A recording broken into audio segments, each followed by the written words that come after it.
नमस्कार, मैं हूं आशुतोष और आप देख रहे हैं सत्य हिंदी। सत्य हिंदी के विशेष कार्यक्रम में आपका स्वागत है। आज दरअसल हम बातचीत करना चाहते हैं नागपुर की। नागपुर क्यों? क्योंकि नितिन गडकरी वहां से सांसद है, केंद्र के बहुत ही एफिशिएंट मंत्री माने जाते हैं। और नागपुर वो जगह है जहां आरएसएस का हेडक्वार्टर है। और नितिन गडकरी के बारे में कहा जाता है कि दरअसल वो आरएसएस के बहुत ही चहेते हैं और अगर कभी आरएसएस का बस चला तो नितिन गडकरी देश के अगले प्रधानमंत्री के तौर पर उनके चेहरे को पेश भी किया जा सकता है। तमाम तरीके की चर्चाएं चलती हैं, लेकिन क्या नितिन गडकरी इस बार लोकसभा के चुनाव में आसानी से चुनाव जीत जाएंगे? ये एक बड़ा सवाल है। 2014-2019 में यही नागपुर से वो लोकसभा का चुनाव जीतकर मेंबर ऑफ पार्लियामेंट बने और उसके बाद फिर वो केंद्र के अंदर मंत्री। तो सबसे पहले देख लेते हैं कि 2014 में जब नितिन गडकरी ने चुनाव लड़ा था तो उस वक्त उनकी क्या स्थिति थी, कितने प्रतिशत उनको वोट मिले थे। नागपुर गडकरी को 54.17% वोट मिले और उनके खिलाफ थे मुत्तमवार जिनको 27.92% वोट मिले। विलास मुत्तमवार कांग्रेस के बड़े नेता माने जाते हैं। 2009 में विलास मुत्तमवार जो है वो नागपुर लोकसभा सीट से ही चुनकर मेंबर ऑफ पार्लियामेंट बने थे। तब नितिन गडकरी ने चुनाव नहीं लड़ा था। 2019 का अगर आंकड़ा देखें तो 19 में भी नितिन गडकरी जो है वो लोकसभा का चुनाव यहीं से लड़े और लड़ने के बाद उनको 55.67% वोट मिले। नाना पटोले जो इस वक्त कांग्रेस के महाराष्ट्र के अध्यक्ष हैं वो उनके खिलाफ चुनाव लड़े तो 37.45% वोट उनको मिले हैं। तो संदीप सोनवालकर से हम बात करते हैं जो महाराष्ट्र के वरिष्ठ पत्रकार हैं, लंबे समय तक आज तक और दूसरे राष्ट्रीय चैनलों से जुड़े रहे हैं। संदीप, ये गडकरी के लिए क्या इतना आसान है इस बार चुनाव लड़ना, क्योंकि 2 बार 55% के आसपास उनको वोट मिला है? देखिए, गडकरी साहब के लिए चुनाव जीतना कठिन नहीं है, जीत का अंतर बहुत बड़ा कठिन हो गया है। आखिरकार गडकरी साहब को यदि अपनी पोजीशन बनाए रखनी है, खासतौर पे जिस तरह के समीकरण अभी जो बात हो रही है हम दिल्ली की, तो गडकरी साहब की सबसे बड़ी चुनौती है कि वो जीत का अंतर बढ़ाए बल्कि कम ना हो। इसी के चलते गडकरी साहब बहुत परेशान है। गडकरी साहब बहुत मेहनत कर रहे हैं। हालांकि चुनाव से कुछ दिनों पहले तक गडकरी साहब सार्वजनिक मंचों से कहा करते थे कि मैंने इतना काम कर दिया है कि मुझे सिर्फ बालकनी से खड़े होकर हाथ हिलाने की जरूरत है, मैं किसी के दरवाजे पर वोट मांगने नहीं जाऊंगा। एक बार तो उन्होंने ये तक कह दिया था जिसको वोट देना हो दे, ना देना हो ना दे, मैं तो अपना काम कर चुका, अब जनता तय करेगी। लेकिन अब समीकरण बदल गए हैं। हालांकि कांग्रेस ने जिस उम्मीदवार विकास ठाकरे को उतारा है वो बेमन से उतरे हैं, उनका बहुत मन नहीं था, फिर भी उनको किसी तरह कांग्रेस ने कहा, वो जिला अध्यक्ष है तो मना नहीं कर पाए, लेकिन उनकी जाति उनके बड़े पक्ष में है।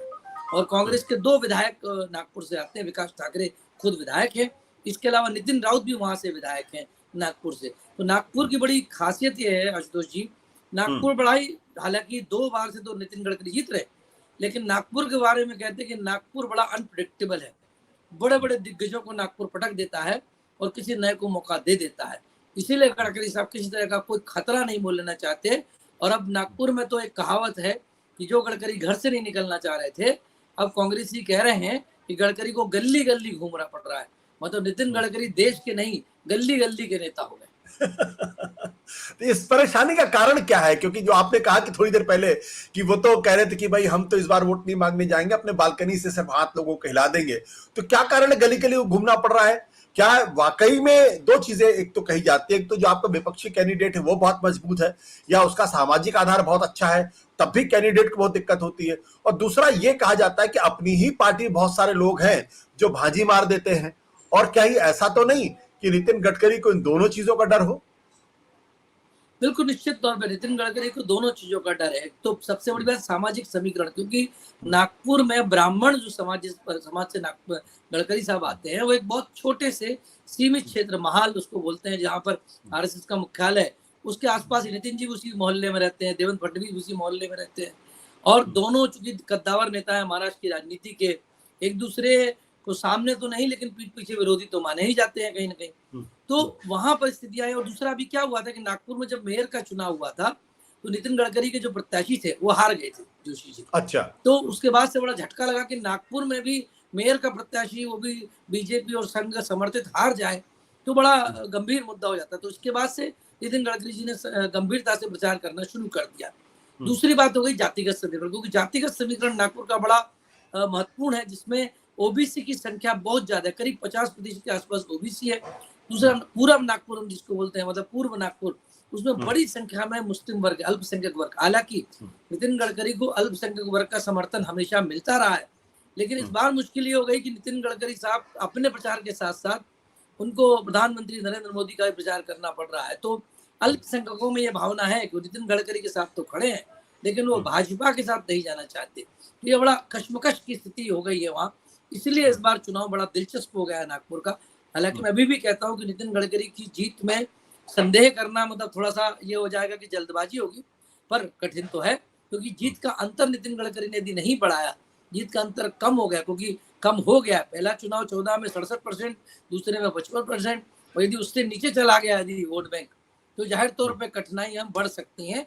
और आज की स्थिति में महाराष्ट्र में चूंकि शिवसेना अब साथ में नहीं है, शिवसेना का भी नागपुर में बड़ा महत्वपूर्ण गढ़ हुआ करता था, अब शिवसेना हट गई है, तो जाहिर तौर पर उसका भी एक असर मराठी वोट बैंक पर दिखाई देगा।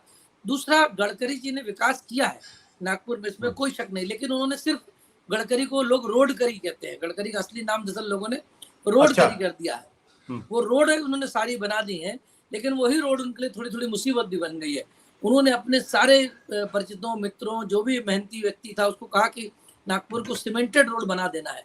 तो पूरा नागपुर 2-2.5 साल तक खुदा रहा, उसके बाद सीमेंटेड सड़कें लगभग नागपुर में बन गई। लेकिन इस बारिश में क्या हो गया, उन सीमेंटेड सड़कों के चलते बारिश का पानी आधे नागपुर में भर गया, और 3 दिन तक नागपुर के लोग, पहला फ्लोर डूबा रहा, लोगों का लाखों का नुकसान हुआ। तो लोगों को ये लगता है कि ये सड़कें तो अच्छी बन गई, लेकिन ये जो व्यवस्था बिगड़ गई नागपुर की, उन्होंने दावा किया था कि मेट्रो चालू हो गई नागपुर में। मेट्रो के कहते हैं कि नाले के ऊपर मेट्रो ने एक दीवार बना दी, जिसके चलते पानी न जा सका, और 3 दिन तक नागपुर के लोग बहुत बुरी तरह परेशान रहे। तो लोगों के मन में कहीं ना कहीं लग रहा है कि विकास जो है गले की फांस बनते जा रहा है। और उसके अलावा महंगाई, बेरोजगारी। दूसरा, नागपुर के लोगों को लगता था कि नागपुर एक रोजगार का बड़ा सेंटर बनेगा, क्योंकि महाराष्ट्र की दूसरी राजधानी है, देश के लगभग मध्य में। एक बड़ा एक तरीके से दावा होता रहा कि देश का सबसे बड़ा व्यापारिक कार्गो हब, विमान तल वहीं बनाया जाएगा, जिसको मिहान का नाम दिया गया था। लेकिन अभी तक वो टेक ऑफ नहीं हो पाया। बाबा रामदेव ने वहाँ बड़ी सी जमीन खरीदी थी, 200 एकड़ के आसपास उनको जमीन दी गई थी कि आयुर्वेद का बहुत बड़ा एक सेंटर बनाएंगे, लेकिन बाबा रामदेव 5-6 साल बाद वो जमीन वापस करके वहां से चले गए। तो नागपुर में औद्योगिक गतिविधियां लगभग ना के बराबर है। रोजगार एक बहुत बड़ा सवाल है, महंगाई एक बहुत बड़ा सवाल है, और जाहिर तौर पर कि नागपुर की एक परिस्थिति है कि नागपुर के लोग अपने सामने किसी को कुछ नहीं समझते। नागपुर की परंपरा है, वो कट्टे पे बैठते हैं, शाम को तर्री पोहा वहाँ खाया जाता है, तर्री पोहा खाते हैं, और उसके बाद हाथ में वो मलते हैं वहाँ का खैनी, तो वो खर्रा बोलते हैं, खर्रा। और खर्रा खाने के बाद वो देश की, दुनिया के किसी भी व्यक्ति को गिरा सकते हैं। तो नागपुर जो है वो किसी के सामने डरता नहीं। संदीप, एक शब्द हुआ फोतनाथ, बहुत प्रचलित है, क्या है, क्या चक्कर इस चुनाव में, उसका जिक्र क्यों बार बार हो रहा है? ये दरअसल शब्द बताया ना आपको, कट्टे का शब्द है फोकनाट। इसका मतलब होता है कि एक व्यक्ति होता है जो बहुत बड़ी बड़ी बातें करता है, और बस वो मतलब बहुत बड़ी बड़ी बातें करता है, तो उसको जो आप दिल्ली में शब्द इस्तेमाल करते हैं फेंकू, उसका एक मराठी वर्जन है फोकनाट। अच्छा। तो गडकरी जी ने भी 1-2 बातें ऐसी कही जिसको लेकर नागपुर के लोग बड़े चिंतित, मतलब आश्चर्यचकित हो कि ऐसा कैसे। नागपुर में एक नाला है, वो नाला क्या, बेसिकली नाग नदी उसका नाम है, जैसे मुंबई में मीठी नदी है, वो पूरा नाला बन चुका है, ऐसी नागपुर का नाम ही उसी में पड़ा है, नाग नदी में। उन्होंने कहा था कि मैं नाग नदी में जहाज उतारूंगा और यहाँ पर जो है शिप चलाऊंगा, मतलब हवा से जहाज उतरेगा और नाग नदी में चलेगा।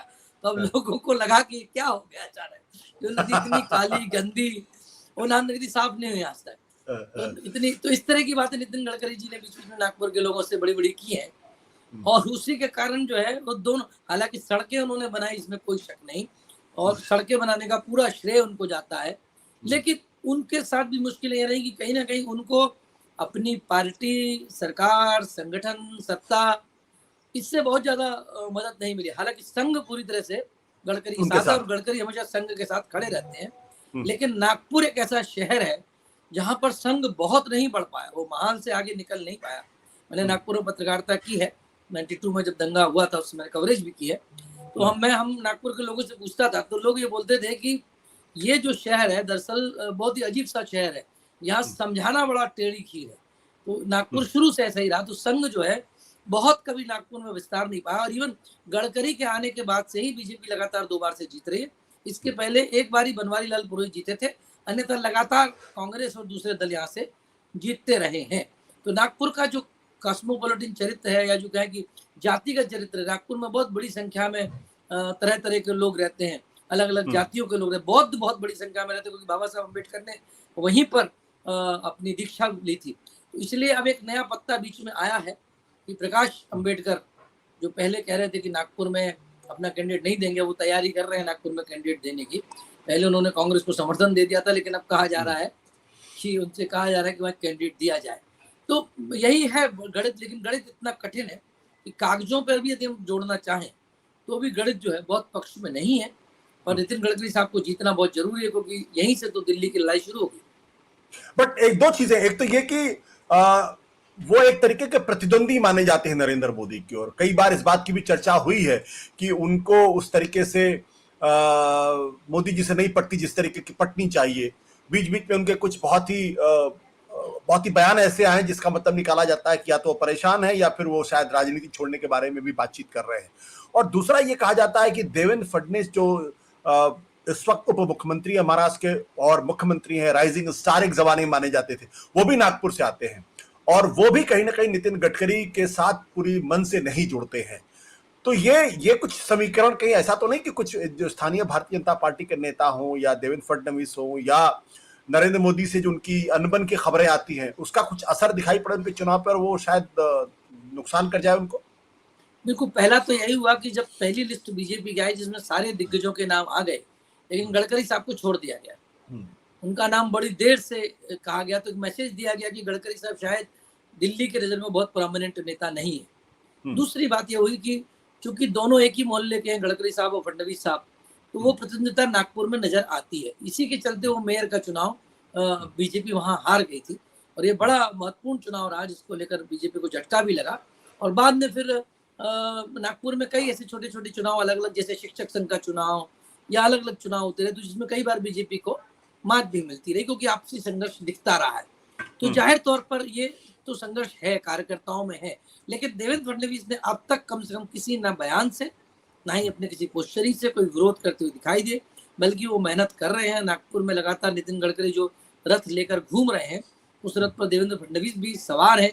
अब ये बात अलग है कि नागपुर के लोग कहते हैं कि ये रथ कई बार गली में नहीं घुस पाता है, क्योंकि नागपुर गलियों का भी शहर है, तो वो गली का जो मामला है वो उतर के जाना पड़ता है।